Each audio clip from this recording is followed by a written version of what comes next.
Okay, next we are starting with the question number 3. State which of the following sets are finite and which are infinite.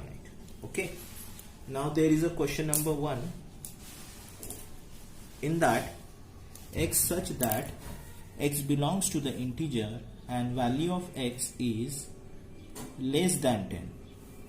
If value of the x is less than 10, that means it will be 9, 8,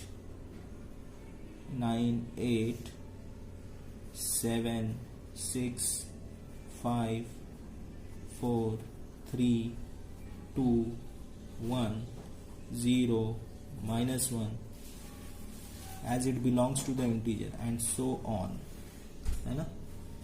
Means the numbers goes on decreasing, becomes 0 and enters in the negative side of the integers, and it goes on.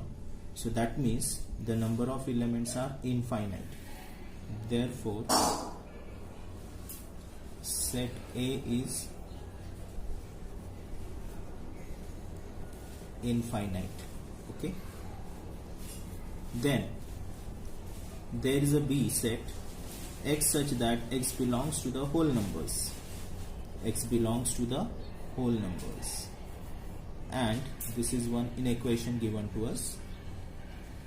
5x minus 3 greater than equals to 20.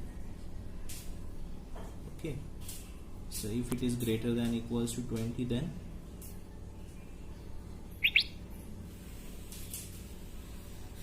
minus 3 shifting that side will become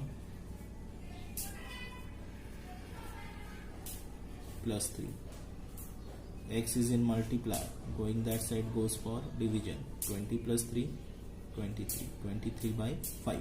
Okay, so it means its approximate value is, I think, 4.6. It is the approximate value, 4.6. So my dear students, 4.6 is not a whole number because our set is related with the whole number. Correct? That means the B set will include the whole numbers which is greater than or equals to 4.6.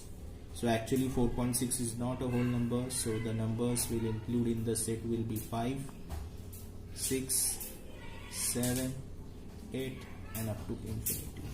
So it is also a infinite set.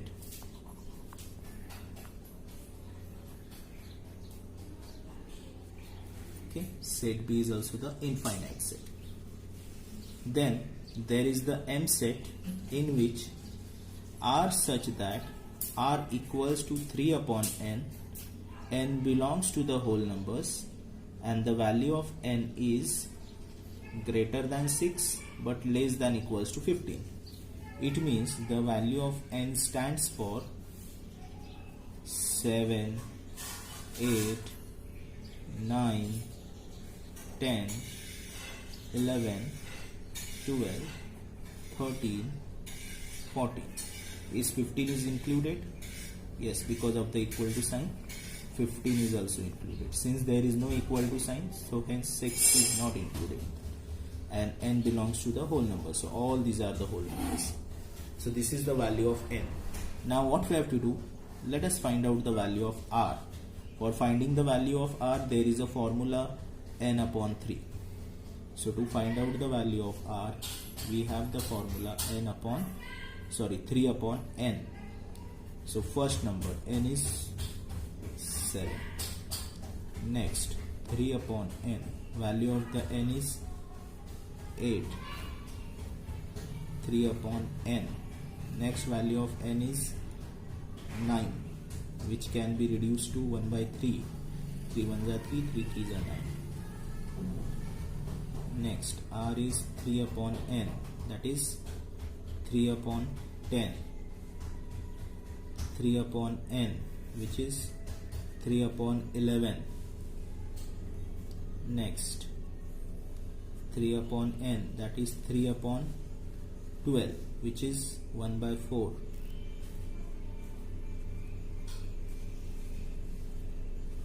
3 upon 13.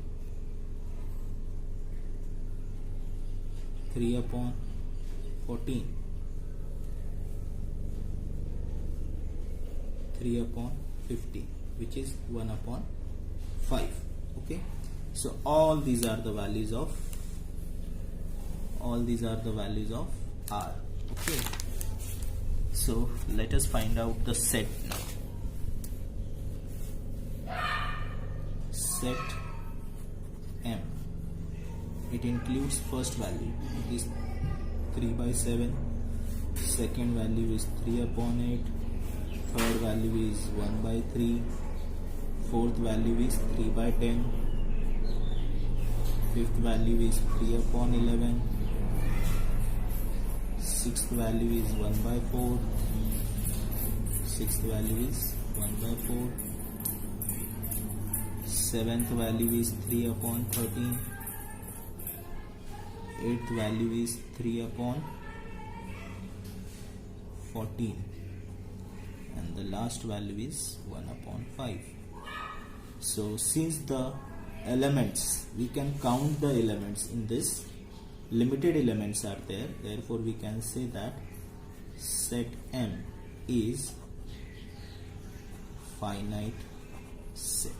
Okay, so if the number of elements are countable, then it is a finite set, and if it is uncountable elements are there, then the set is infinite. Okay, next is question number 4. Find which of the following sets are singleton set. Okay, the singleton set means only a single element must be there. First is a set of points of intersection of two non-parallel lines on the same plane. If two intersecting lines are there and which are non-parallel lines, so students, tell me how many points are common between the lines? Only a single point P is common between the line. Hence, it is a singleton set because only one point is common between the two lines if the lines are intersecting. Okay. Next is the B set. Y such that 2y plus 1 is less than 3 and y belongs to W. W stands for whole number. So first of all, solve this in equation. Minus 1 plus 1, shifting that side will become minus 1. So 2y 2, hence the value of y is 1. Value of the y is less than 1. Okay, so less than 1, how many whole numbers are there? Only one whole number is there, and that is 0. Y is less than 1, correct? Less than 1, there is only the one whole number, that is 0, because our set belongs to the whole number. So how many elements are present over there? Only the one element is present, and that is 0. Therefore it is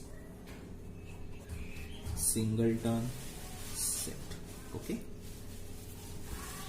now fifth question is there. Question number 5. Find which of the following sets are empty set. Empty set means nothing is there in the set. X such that x belongs to the natural number and value of x is greater than 5 but less than equals to 6. Therefore the value of a will be 6. Only one element is there in the set, and that is 6.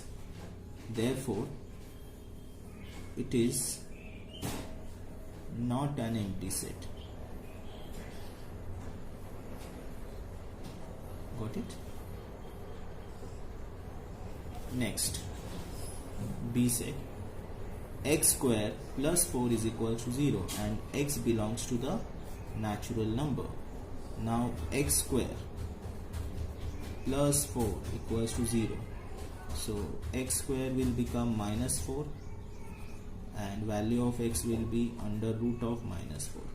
But actually this thing is not allowed in the square root term, because the square of negative number or the square of positive number is always positive and it is representing with the minus sign, so that our B set is the empty set, because the wrong condition is given to us, because x is equals to under root minus 4, but it will not happen because square of positive number and also the square of negative number is always positive, and also the square root of the same number will be positive. So B will be the empty set. Okay. Next is, are the sets A 4, 5, 6 and set B x such that x square minus 5x minus 6 equals to 0 disjoint sets? So let us find out the value of x from this. X square minus 5x minus 6 equals to 0. So find out the factors of 6 such that their addition or their subtraction must be middle term, that is minus 5.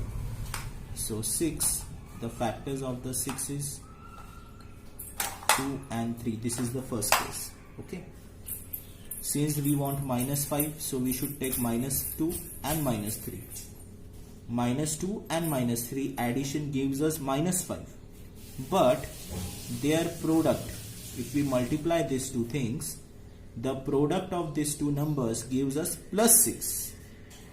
And what we have? Minus 6. That means these factors are not correct factor for us. So go for the next factors of 6. So the next factor of 6 is 6 ones are 6. Okay. Middle term with the minus sign. Always the greater factor will give the sign of middle number. This is plus 1. So minus plus will become minus and we get the middle term, that is minus 5. And also the product of these two numbers will be minus 6. Okay. So these are the correct factor for our equation. Okay. So x square minus 6x plus 1x minus 6 equals to 0. From the first two terms, what is the common thing? X is common. So we can write x minus 6. From the next two terms, what is the common thing? 1 is common. So it is x minus 6. So we have two brackets. First is x minus 6. Another is x plus 1 equals to 0. So first bracket equals to 0 or the second bracket equals to 0. Value of x is 6 or the value of x is minus 1. Okay. So how many factors are there? 2, 6 and minus 1. That means our B set contains 6 and minus 1. And our A set contains 4, 5 and 6, which is given in our question. This is the A set. Now between A and B set, is anything is common? Is anything is common between A and B set? Yes. We can say that 6 is common between the A and B set. Therefore, sets A and B are not disjoint. Disjoint means what? Completely different. Nothing is common in such sets. Are called as disjoint set. But in these two, 6 is common between the two sets. Therefore, it is not a disjoint set. Okay. Then question number 7. State whether the following pairs of sets are equivalent or not. Equivalent means number of elements in the set A and set B must be equal. So let us write down the A set. In the A set, x such that x belongs to the natural number, and this is the equation given to us. 11 2x minus 1. Minus 1 going that side will become plus 1. 11 plus 1 will become 12 divided by 2. So it is 6. Hence the value of x is what? Greater than equal to 6. It means set A will contain 6, 7, 8, 9, 10 up to infinity. Okay, this is the set A. And set B, x such that x belongs to the whole numbers. 3 is included because equal to sign is also there. 3, 4, 5, 6, 7, 8 and 9.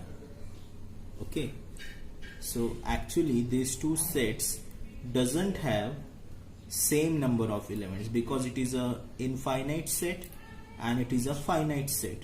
So that means between these two sets there is no any common element. So we can say that A and B sets are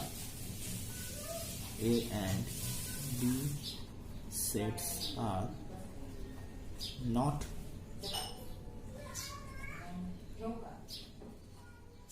equivalent.